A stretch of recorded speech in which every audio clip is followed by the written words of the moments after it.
Hi everyone, आज हम start कर रहे हैं नया chapter that is balance on payments. ये हमारी संदीप गर्ग बुक का लास्ट चैप्टर है, तो आई होप आपने बाकी सारा पढ़ लिया होगा क्योंकि ये सबसे ईजीएस्ट चैप्टर है जहाँ तक आई बिलीव। मतलब इसमें कंसेप्ट्स बहुत मिनिमम है और समझने में बहुत ईजी चैप्टर है। तो बस हम स्टार्ट करते हैं चैप्टर के साथ। पहले तो हम स्टार्ट करते हैं बीओपी की डेफिनेशन से। बैलेंस ऑफ पेमेंट को शॉर्ट में हम बीओपी बोलते हैं। बीओपी की डेफिनेशन है कि it is an accounting statement which describes all the economic transactions between government and rest of the world over a period of time। अब इसमें दो चार इंपॉर्टेंट वर्ड्स हैं कि it is an accounting statement.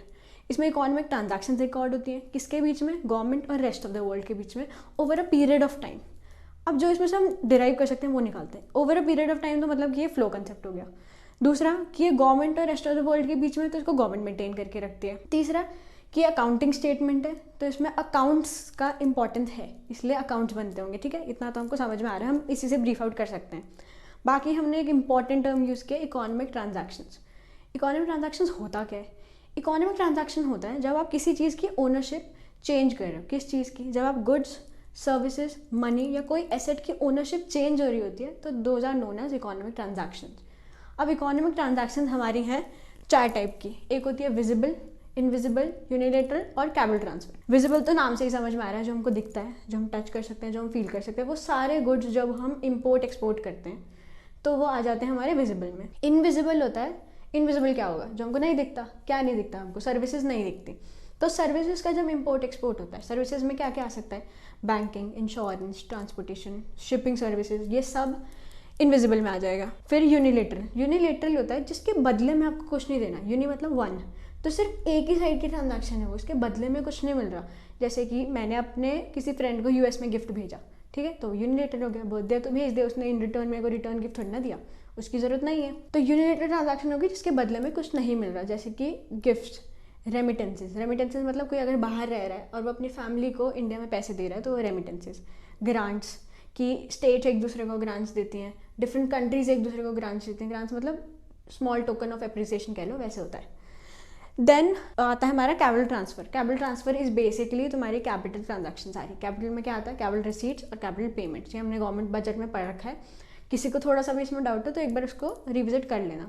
वैसे इसमें सब कुछ कैपिटल रिसीट, कैपिटल पेमेंट वाली सारी चीज़ें इंक्लूडेड होती हैं। अब हमने बोला था कि अकाउंटिंग स्टेटमेंट है, लेकिन पढ़ हम इसको इकोनॉमिक्स में रहे, तो ऑब्वियसली इसके दो अलग सेंस होंगे। ठीक है, तो ये है structure of BOP. Structure of BOP हम दो में डिवाइड कर देते हैं। एक, क्योंकि अकाउंटिंग स्टेटमेंट तो अकाउंटिंग सेंस में, दूसरा हम इकोनॉमिक्स में पढ़ रहे हैं तो इकोनॉमिक सेंस में। अकाउंटिंग सेंस में ये हमेशा होगी बैलेंस्ड, क्योंकि अकाउंट्स में हम बैलेंस करते हैं। जैसे हम सस्पेंस अकाउंट बनाते थे जस्ट सो कि अकाउंट्स बैलेंस हो जाए, debit side credit side balance हो जाए, तो हम सस्पेंस अकाउंट बनाते थे अगर कुछ एरर आ रहा होता था तो अकाउंटिंग सेंस में ये हमेशा होगा बैलेंस्ड।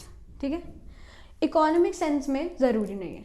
इकोनॉमिक सेंस में हो सकता है क्रेडिट साइड ज़्यादा हो सकता है हमको एक्सपोर्ट ज़्यादा कर रहे हैं, इंपोर्ट कम कर रहे हैं, है ना, तो वो हो सकता है। तो यहाँ पर ये सरप्लस हो सकता है, डेफिसिट हो सकता है या बैलेंस्ड हो सकता है। तो इकोनॉमिक सेंस में तीन हो सकता है, सरप्लस, डेफिसिट, बैलेंस।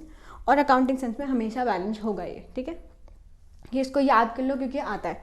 और इसका ये भी पूछ सकते हैं कि बैलेंस है, क्यों बैलेंस है? क्योंकि अकाउंट्स में हम फॉलो करते हैं डबल एंट्री सिस्टम। क्योंकि हम अकाउंट्स में डबल एंट्री सिस्टम फॉलो करते हैं इसीलिए बैलेंस होता है। डबल एंट्री मतलब कि क्रेडिट में भी जा रही है तो डेबिट में भी उतना ही जाएगा, तभी वो बैलेंस रहता है, क्रेडिट और डेबिट साइड। ठीक है, नेक्स्ट हमारा आता है कि बीओपी में अकाउंटिंग स्टेटमेंट है। अगेन मैं इसमें बहुत फोकस कर रही हूँ क्योंकि डेफिनेशन ही इंपॉर्टेंट है, उसी में से वर्ड्स निकालो ना, आधा चैप्टर क्लियर हो जाता है। अकाउंटिंग स्टेटमेंट है मतलब अकाउंट्स बन रहे होंगे। इसमें बनते हैं दो अकाउंट्स, एक होता है करंट अकाउंट, एक होता है कैपिटल अकाउंट। बहुत ईजी है, फटाफट हो जाएंगे। करंट अकाउंट में आती हैं हमारी चार चीज़ें। अब इसको आप ध्यान से देखो ना, तो ये तीन चीज़ें तो एज इट इज़ इसमें आती हैं। Export import of visible items, export import of services जो इनविजिबल आइटम्स हो गई, और यूनिलेटरल ट्रांसफर। कोई डिफरेंस नहीं है, ये तीनों एज इट इज़ सेम आती है। इसमें एक जो डिफरेंस आता है वो बस हम जो ये है ना, export import of visible items, इसको हम बोल देते हैं बीओटी। बीओटी मतलब बैलेंस ऑन ट्रेड। ठीक है, बीओटी बस एक पार्ट है पूरे बीओपी का। इसके भी क्वेश्चंस आ जाते हैं कि बीओटी बीओपी का पार्ट है या बीओपी बीओटी का पार्ट है। बीओपी बैलेंस ऑन पेमेंट्स बड़ा कंसेप्ट है, उसके अंदर बीओटी आता है। बीओटी सिर्फ विजिबल आइटम से रिलेटेड है। बीओपी में सब कुछ आता है, visible, invisible, unilateral, capital transfer. BOT is सिर्फ विजिबल वाला, सिर्फ इसको हम बीओटी बोलते हैं, बस एक अलग नाम दे रखा है, बाकी सब सेम है। तो ये बस पता होना चाहिए कि इसको बीओटी बोलते हैं, बैलेंस ऑन ट्रेड। ठीक है, ये तीनों तो सेम पॉइंट्स है। एक जो एक्स्ट्रा पॉइंट इसमें आता है ये है income receipt and payments to and from abroad. बहुत लंबी चौड़ी स्टेटमेंट दे दिया। इसका मतलब बस इतना ही है कि रेंट, इंटरेस्ट और प्रॉफिट, RIP से आप याद कर सकते हो, रेंट, इंटरेस्ट, प्रॉफिट। सिर्फ रेंट, इंटरेस्ट, प्रॉफिट इसमें इंक्लूड होते हैं, income receipt and payment to and from abroad. तो दोनों कि रेंट हमने दिया, रेंट हमको मिला, इंटरेस्ट हमने दिया, इंटरेस्ट हमको मिला, सेम चीज़ विद प्रॉफिट। इसमें बस इतना ही है कि ये सब चीज़ें इंक्लूड होती हैं। ज़्यादा ज़्यादा आपको इसमें क्वेश्चन आ जाते हैं, वो स्टेटमेंट्स दे देंगे कि ये इंक्लूडेड है, इसमें इंक्लूडेड नहीं है, क्रेडिट साइड है, डेबिट साइड है। और एक और चीज़, बच्चे इसमें बहुत कन्फ्यूज़ होते हैं। क्रेडिट डेबिट में अपना अकाउंट वाला दिमाग बिल्कुल नहीं लगाना। क्रेडिट मतलब अंदर आ रहे हैं पैसे, डेबिट मतलब पैसे जा रहे हैं। रेंट अगर मैंने बाहर किसी को दिया US में तो वो डेबिट, क्योंकि पैसा मेरा गया। रेंट अगर मेरे को मिला तो पैसा आया। पैसा आना इस क्रेडिट, पैसा जाना इस डेबिट। कुछ दिमाग नहीं लगाना, बस इतना ही है। यूनिलेटरल का भी ऐसा, मैंने बाहर अगर किसी को पैसे भेजे तो डेबिट, मेरे को किसी ने गिफ्ट भेजा तो क्रेडिट। सिर्फ देखना है पैसा आ रहा है या पैसा जा रहा है, ठीक है।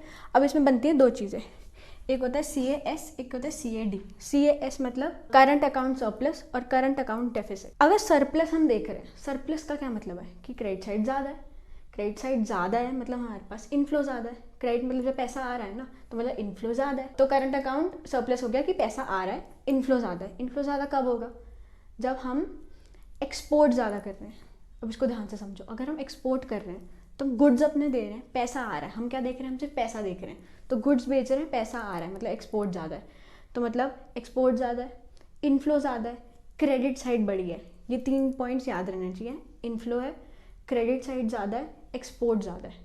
अब इस सब से हमारा मतलब क्या हो गया कि हम, ये बहुत इंपॉर्टेंट है, बहुत बार पूछा जाता है MCQ में तो स्पेशली, कि जब क्रेडिट साइड ज़्यादा होती है इसका मतलब हम lender to rest of the world है। लेंडर क्यों है? कि हमने दे रखा है, हम सामान बेच रहे हैं, लोग हम पे डिपेंडेंट हैं कि हमको सामान बेचो। दैट इज़ वाई एक्सपोर्ट ज़्यादा है, इसलिए हम lender to rest of the world है। इसमें बस इतना ही याद रखने वाला है और कुछ इंपॉर्टेंट नहीं है। 60% चैप्टर कंप्लीट है, ठीक है। बस 2 टॉपिक और बच जाएंगे, दैट इज़ कैपिटल अकाउंट वाला एंड एक और टॉपिक जो मैं नेक्स्ट में कवर करूँगी। नेक्स्ट अकाउंट हमारा आता है कैपिटल अकाउंट। कैपिटल अकाउंट में एक चीज़ मैंने वहाँ स्पेसिफिकली लिखी हुई है, फाइनेंशियल ट्रांजैक्शंस। इसका भी MCQ हमेशा बनता है कि कैपिटल अकाउंट में सिर्फ हम फाइनेंशियल ट्रांजैक्शंस रिकॉर्ड करते हैं। वाई? क्योंकि कैपिटल अकाउंट में सिर्फ वो वाली ट्रांजैक्शन आती हैं जो एसेट लाइबिलिटीज़ पे, मतलब जिनकी वजह से एसेट लाइबिलिटीज़ पे फ़र्क पड़ता है, सिर्फ वो वाली ट्रांजैक्शंस आती हैं। इसका भी क्वेश्चन बन जाता है, करंट अकाउंट में वो वाली चीज़ें आती हैं जिनकी वजह से इनकम और एम्प्लॉयमेंट पे फ़र्क पड़ता है, और इसमें वो चीज़ें आती हैं जिसमें एसेट और लाइबिलिटीज़ पे फ़र्क पड़ता है। तो एसेट लाइबिलिटीज़, इनकम एम्प्लॉयमेंट, याद रख लेना, एसेट लाइबिलिटीज़, इनकम एम्प्लॉयमेंट। अब कैपिटल में क्या क्या, कैपिटल अकाउंट में क्या क्या चीज़ें आ जाती हैं? पहला होता है borrowing and lending to and from abroad. Simple है, समझाने वाला इसमें कुछ है नहीं कि हमने अगर हमने बोरो कर रखा है तो पैसा आ रहा है, क्रेडिट। अगर हमने किसी को लेंड कर रखा है तो debit. Investment to and from abroad, हमने बाहर की कंट्री, US की कोई लैंड में मैंने इन्वेस्ट कर रखा है, पैसा गया, डेबिट। किसी ने हमारी कंट्री के लैंड में इन्वेस्ट कर रखा है तो क्रेडिट, क्योंकि पैसा आया। Then changes in foreign exchange reserve, this is important, ये वाला इंपॉर्टेंट है, बहुत कंफ्यूज होते हैं इसमें बच्चे। Changes in foreign exchange reserve, foreign exchange reserve होते हैं जो हर गवर्नमेंट मेंटेन करके रखती है फॉरेन ट्रांजैक्शंस के लिए, ठीक है। इतना डिटेल में नहीं जाना, बस हम समझ रहे हैं कि ये डेबिट कब होगा, क्रेडिट कब होगा।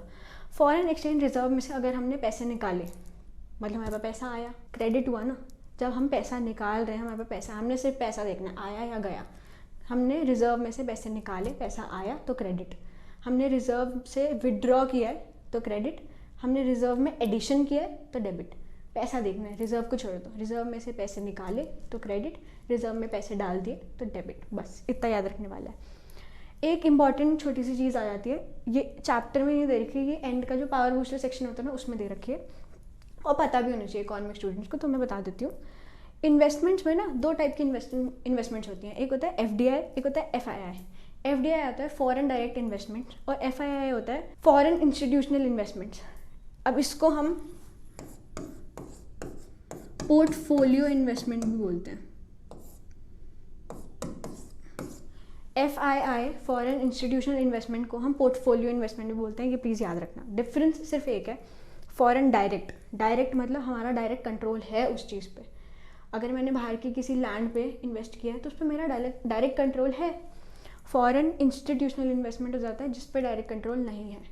मैंने शेयर्स में इन्वेस्ट कर रखा है, मैंने डिबेंचर्स में इन्वेस्ट कर रखा है बाहर की कंट्रीज़ में, तो वो हो जाएगा जिसमें मेरा डायरेक्ट कंट्रोल नहीं है, तो वो फॉरेन इंस्टीट्यूशन इन्वेस्टमेंट्स में आ जाता है। ठीक है, इसमें बस इतना ही है और कुछ एडिशन के लिए नहीं है, बस इतना ही पूछा जाता है, ज़्यादा इसमें अंदर का नहीं पूछा जाता। क्वेश्चन जो आएंगे वो आएंगे कि आइडेंटिफाई कर लो कि कौन सा कैपिटल अकाउंट में है, कौन सा करंट अकाउंट में है, तो बस ये पॉइंट्स याद रखने हैं, बाकी हो जाएगा। बाकी डेबिट क्रेडिट का पूछ लेते हैं कि कौन सी साइड पे आएगा, इस अकाउंट की कौन सी साइड पे डेबिट क्रेडिट, बस इतना याद रखना है। सिर्फ पैसे देखने, पैसा आया तो क्रेडिट, पैसा गया तो डेबिट। एक और टॉपिक बचा है, वो मैं नेक्स्ट स्लाइड में कवर करती हूँ। अब हमारा बचा है चैप्टर का बस लास्ट एक टॉपिक, 1 मिनट का टॉपिक है, बहुत जल्दी हो जाएगा, वर्ड से भी समझ में आ जाता है, कुछ याद नहीं करना इसमें। अब पूरे बीओपी में 2 टाइप की ट्रांजैक्शंस होती हैं, हमने अकाउंट्स तो पहले पढ़ लिया। ट्रांजैक्शंस 2 टाइप की ट्रांजैक्शंस होती हैं, एक होती है ऑटोनॉमस, एक होती है अकोमोडेटिंग। सिर्फ वर्ड पे जाएंगे, वर्ड से ही सारा समझ आ जाएगा। ऑटोनॉमस मतलब ऐसे होता है फ्रीडम या लिबर्टी, ऑटोनॉमस। तो मैंने बड़ा इस पर अलग अलग से लिखा है, मतलब प्रॉफिट। एक वर्ड में समझना चाहें तो autonomous transactions are profit motive के लिए, कि प्रॉफिट मोटिव के लिए जो ट्रांजैक्शंस होती हैं उनको ऑटोनॉमस ट्रांजैक्शंस बोलते हैं।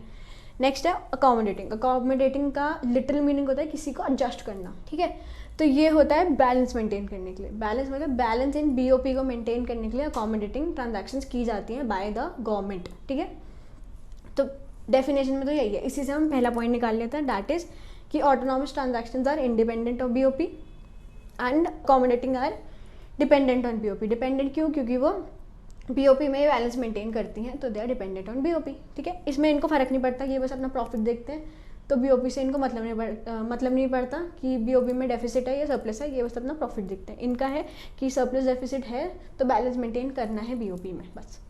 नेक्स्ट पॉइंट है कि बस ऐसी अलग नाम है, याद करने वाला पॉइंट है, कुछ एक्सप्लेनेशन नहीं है इसमें, कि ऑटोनॉमस को हम अबव द लाइन आइटम्स बोलते हैं और अकोमोडेटिंग को बिलो द लाइन आइटम्स बोलते हैं।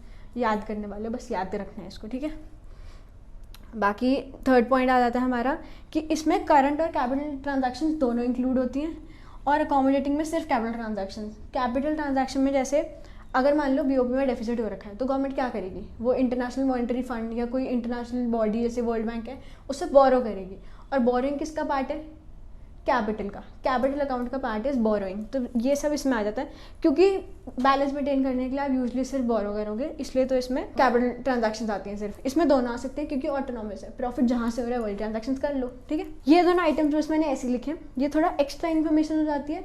एमसीक्यू में आने के चांसेस इसके सीयूटी में बढ़ जाते हैं। मे बी बोर्ड्स में इतना फोकस ना किया जाता और टीचर्स इसमें नहीं करती इतना फोकस, लेकिन सीयूटी में आ सकता है। जैसे हमने 2 अकाउंट्स पढ़े हैं, कैपिटल और करंट, लेकिन उसके अलावा एक और अकाउंट हम बता देते हैं, that is errors and omission account. जी, जैसे हम अकाउंट्स में सस्पेंस अकाउंट यूज़ करते हैं, सेम एग्जैक्ट वही है। अगर मान लो कोई आइटम को हम नहीं कर पा रहे कि ये करंट में जाएगा, कैपिटल में जाएगा, तो फॉर टाइम बिंग इसको हम एरर्स एंड ओमिशन अकाउंट में डाल देते हैं। ये एक बैलेंसिंग आइटम होता है अगर हम आइडेंटिफाई नहीं कर पा रहे इजीली कि कौन से अकाउंट में जाएगा, बस इसमें इतना ही है।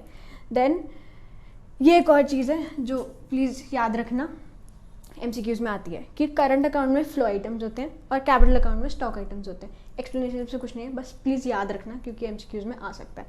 करंट में फ्लो, कैपिटल में स्टॉक। यहीं पे हमारा चैप्टर फिनिश होता है। आई होप आपको सब समझ में आ गया होगा। Thank you so much.